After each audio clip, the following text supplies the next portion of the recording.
am calling this Playing with Poetry in 11 Classroom Activities, because this is just a gallop. If I were there with you, it would be a conversation. That's how I always teach, as a dialogue. But I'm not there with you. I haven't even seen your faces. So I'm going to gallop through 11 classroom activities that you can actually use. I've used them all. They do work. And then when we break out, we'll do the first 8, and then there are 3 I'll be introducing in the breakout room. 1 you'll fiddle with, and we'll see how that works with Zoom. So let me just go down to the beginning here. Classroom activity number 1 is collecting how people feel about poetry. That's really important. And especially if you don't like it. You can be a great teacher of poetry even if you don't like it. If you do like it, it's easier to be a better teacher of poetry. But if you don't like it, you can still be a great teacher. And students pick up your feeling, so you might as well just be out with it. And they might even feel closer to you if you didn't like it, because most students at the beginning don't like poetry. There are very few who do. So I always collect, what don't you like about it? Why don't you like it? Not that I'm going to persuade anyone to like it, but I just want to have that on the table. So usually what happens is that people don't like it because they say it's difficult and it's useless. Now, math is difficult, but it's not useless. But a lot of people feel that poetry is also useless. So that's really 2 strikes against it.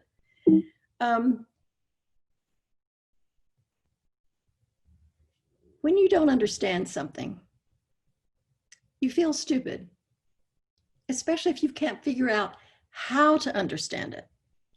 And feeling stupid is very close to feeling ashamed. There is shame associated with feeling stupid. So I think it's really important to get that on the table too, in your initial discussion about poetry, because it's helpful to know when you're feeling stupid. Otherwise, you just feel bad. So poetry is supposed to be fun. If there's something holding back the fun of it, you'll miss the whole point. Here's a big bugaboo of poetry: hidden meanings. When students don't like poetry, quite often they'll say, you know, why doesn't the poet just tell us this? And if the poet isn't telling us this, why doesn't the teacher just tell us this? Why beat around the bush playing hide and seek? What are the hidden meanings? And we teachers sometimes play into that because we teach as if we know, and they'll find out. But meanwhile, we know. The best poetry teacher I had, in fact, he was such a good teacher, people who didn't like poetry would take the class or audit it just to watch him teach. He won every teaching award at UT, statewide teaching awards, a national teaching award. And his secret was, and I took several courses with him just so I could figure that out. His secret was that he shared with us a little role he played, which was a kind of dense person who looked at this poem and said, what? And we laughed a lot in that class because he would put a poem on the board and then just kind of look at it and look at us and look at it with a quizzical look. You know, he'd lived with that poem for 20 years. It was something of an act. But in his recreating the discovery of how the poem worked for himself in front of us, he let us enter into his delight. And that was a real learning bunch of lessons for me when it came to teaching. This is so obvious, but actually in practice, not. Poetry is not prose. It is not prose. We can't teach it the same way that we teach prose. Prose is all about the meaning. Prose is all about understanding. Poetry isn't like that at all. For example, and here is classroom activity number 2. The first one was we just spent a lot of time talking about what we didn't like about poetry. That takes a long time, in fact, because you can get off topic in a very interesting way about what do things you don't like, intellectual things you don't like, what do they have in common? And feeling stupid is a big part of them. But you know, the crit, I think you all have had that crit lesson, and the number one activity in the crit is paraphrase. Well, okay, look at this poem. What if I assign that to the class? And I do. I say, okay, paraphrase this poem. I'll read it. The red wheelbarrow. So much depends upon a red wheelbarrow glazed with rainwater beside the white chickens. Well, the paraphrase is the poem. You can't get any more dense than that. That is the paraphrase. Sometimes students will put it in another word. I mean, they'll say, there's this wheelbarrow, it's been in the rain, it's beside some white chickens. And then I'll say, that sounds like more words than were in the original poem. How's that a paraphrase?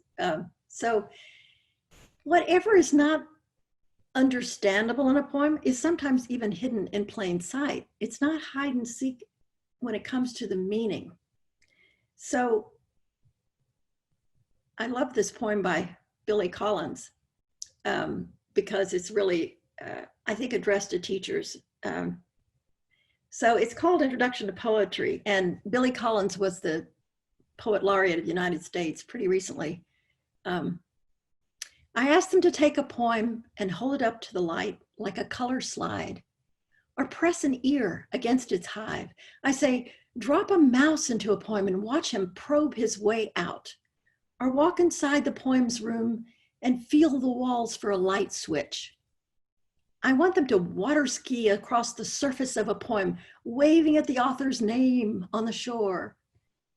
But all they want to do is tie the poem to a chair with rope and torture a confession out of it. They begin beating it with a hose to find out what it really means. The difficulty of poetry it's the kind of it's difficulty like riding a bike, not like math. And when you ride a bike, you make all kinds of mistakes. You don't know how to do it. You wonder how you ever will. It just takes practice. A poetry class is more like PE, like physical education, than it is like a philosophy class. And yet we often treat it like a philosophy class. It's more physical. It has to do with practice, with play. You know this, it's a cliche. A poem should not mean but be, the most famous lines that Archibald MacLeish ever wrote. A poem should not mean but be. But it's very, very true. And here is another classroom activity. Part 1 of classroom activity number 3. Know about, which is meaning, versus knowing, which is being. And I give 4 discussion examples and ask them to bring some in, but the examples, you'll notice immediately that the first one, truth, is like an idea. Angela is a person. A bright green blanket is a thing. China is a place. So I say, what's the difference between knowing about these things versus knowing them? And you get them talking and they come up with this. Truth is a concept. Where would you find out about it? A dictionary. Knowing about Angela, you might read her resume. A bright green blanket, you might go to Amazon, buy one. China, maybe Wikipedia. But to really know truth, you got to know a person, whether they're lying or not, a lifetime of wisdom. Angela, how would you know Angela as opposed to knowing about her? You have to hang out with her.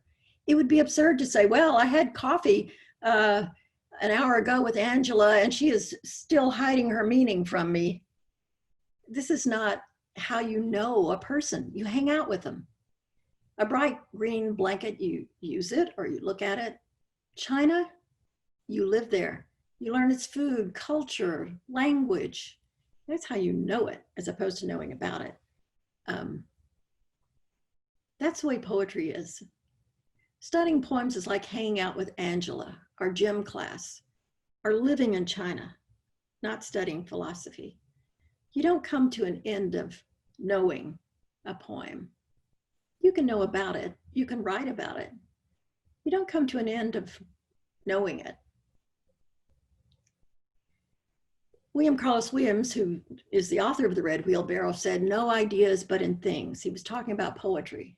Poetry, insofar as it has ideas, it has it through what T.S. Eliot called an objective correlative, something that's an object. It's there that contains and recreates in you the emotion. You're not reading about the emotion, you're experiencing it in poetry. So, class activity number 4, bring a thing to class you know.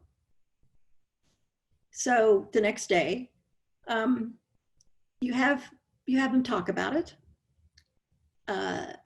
in 2 ways, and that's the assignment. Bring something you know that you also know about, hold it up, tell us about it, then talk to us knowingly about it. What's the difference? And the people in the class, the students will notice things like, well, when they're talking about how they know it, they'll tell a story. There's feeling about their knowing. They'll say it's like this or like that. It demonstrates to them something about the difference. I think these warm-up exercises, these activities, it's really worthwhile to spend 10, 15, to spend a significant part of class warming up to an approach to poetry. Then when you give them a poem, they're warmed up to approaching it in a totally different way. And really, they're so much more intelligent then. It's like warming up in a gym class, get the muscles warm, and then they're ready to go. So this is a good class activity. Let me add here another thing I use even in prose classes, which is I don't call on students because they sometimes feel picked on. And I don't also call on students who've raised their hands unless they have something they want to say. I usually put their names in a bowl, little pieces of paper, and I draw them. That keeps them on their toes. They may be called on at any time. I draw their name out. And then I'll, after a time, put them all back in and start drawing again. That way it's just luck of the draw, but everybody could be called on. Okay, slowing down. Here's the thing about poetry. It's quick to read in the sense that it's shorter than, say, War and Peace novels. But you have to slow down to be. You have to slow down to be. If you drink coffee with Angela, it's not about, slugging down the coffee and getting on about your business. It's about time. It's spending time. And that's what form is about. Form is about slowing you down. So the relation of form to prose and poetry and form teaches you something about what poetry does. For example, here is a poem about the difference between rain and snow. When does rain turn into snow? When there's a moment, because people all show you some kind of prose poem and say, is this poetry or is it prose? Sparrows were feeding in a freezing drizzle that while you watched turned into pieces of snow, riding a gradient invisible from silver aslant to random, white, and slow. There came a moment that you couldn't tell, and then they clearly flew instead of fell. Prose falls. It's like rain. It's unidirectional. It drives to a point. Poetry is more like snow. Random, white, slow. It flies instead of falling. So you can take a bit of prose. This is the class activity. Have them, it's homework to bring back and discuss in class. I just took this from the Book of Symbols. It's about yellow. It's part of the entry on yellow. It's prose. You might, when you give this assignment, tell the students that it's better to get some prose about something rather than an idea, just because you can work more with ideas that are in things in poetry. And then I just put it into lines And that's what you ask them to do. So this is the prose put into 4 lines each. When they discuss it, you can say, okay, what does that do? For example, in the second stanza, yellow stands out. Yellow begins the poem, yellow stands out. It's on a line by itself. They'll find all kinds of things that are going on, that special attention is paid to words at the end of lines. They'll come up with the rules for poetry just by looking at this and doing something on their own with a piece of prose and poetry. And then I highlight the last line, say, and you can do it with any of a number of prose pieces. And I put it in 2 different ways. What's the difference between that? Notice how red, what happens with red when it stands on a line by itself, how it shouts out, how it calls attention to itself. What about with life when it's there, or yellow on a line by itself, or having a re-energizing, a returning of interest, in, on. Just by arranging, your attention is called to something different.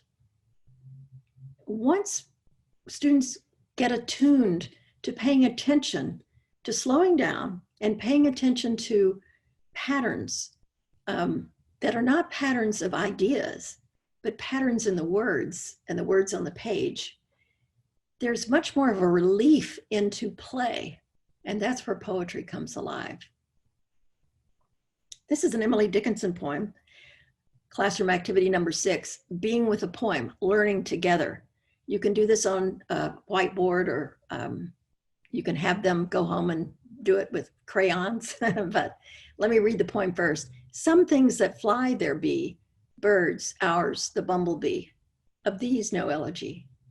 Some things that stay there be, grief, hills, eternity. Nor this behooveth me. There are that resting rise. Can I expound the skies? How still the riddle lies. What I don't do is ask them what it means at the beginning, or to paraphrase it, or even what it's about. We just look at it as an object.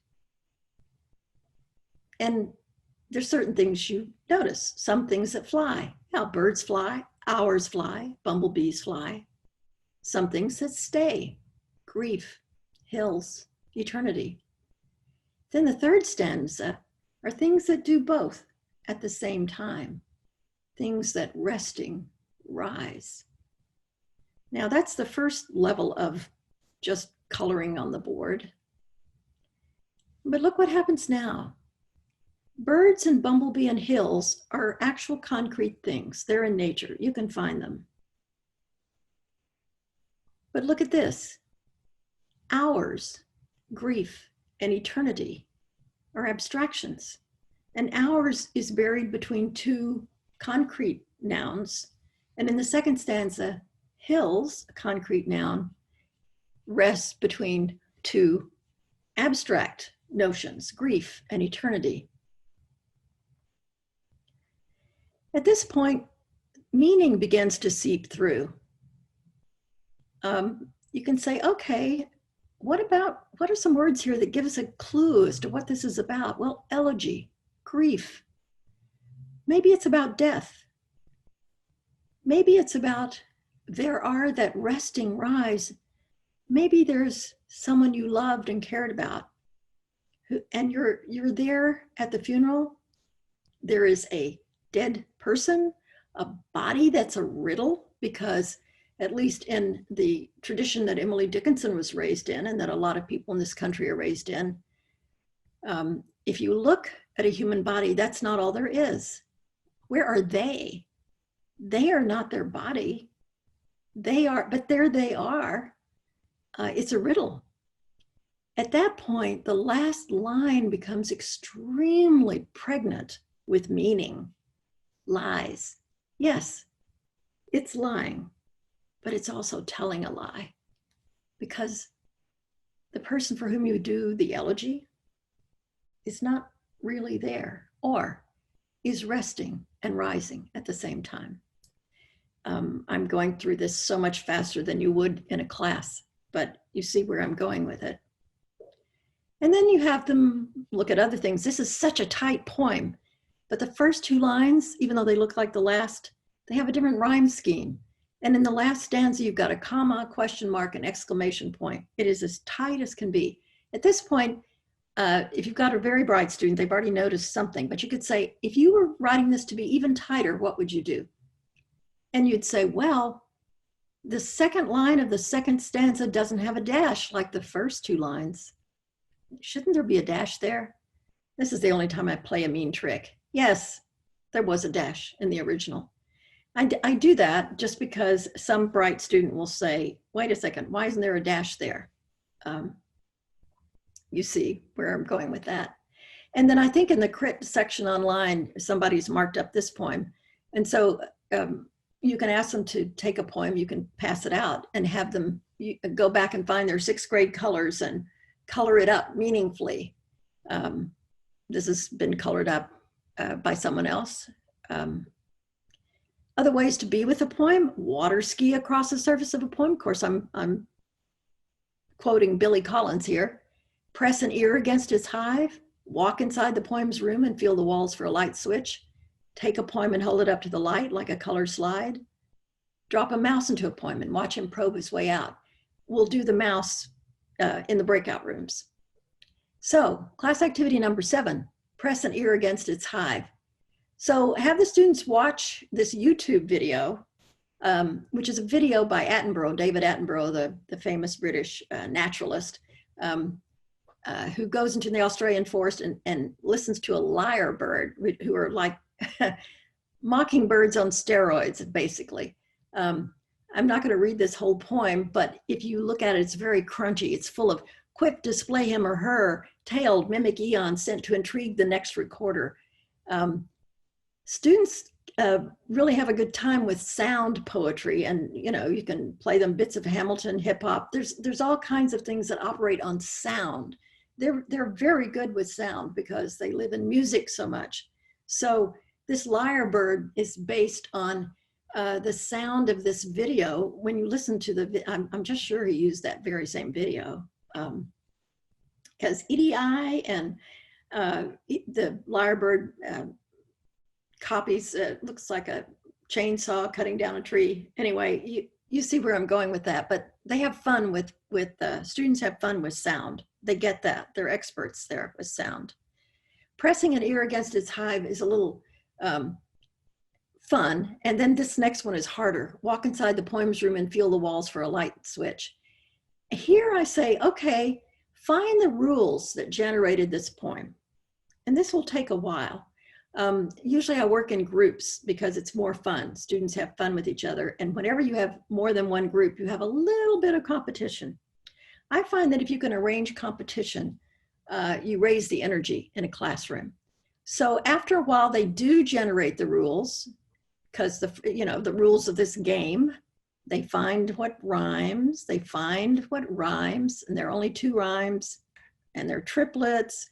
They find that, wait, some of these lines are actually repeated. This is a great Elizabeth Bishop poem, a very famous one, but then they come up with these rules themselves, and you can say, well, this is a villanelle, and they've come up with all these rules by themselves, and then introduce them to another villanelle that they might not have noticed was a villanelle when they see it. And this is about drones. So it's very up to the minute, I guess you could say. Let me talk about the uselessness of poetry then, and this is a sort of conclusion. There are many gifts of poetry. I want to talk about 4 of them. First, a doorway into dreams. I always have a unit on dream interpretation at the end of the semester,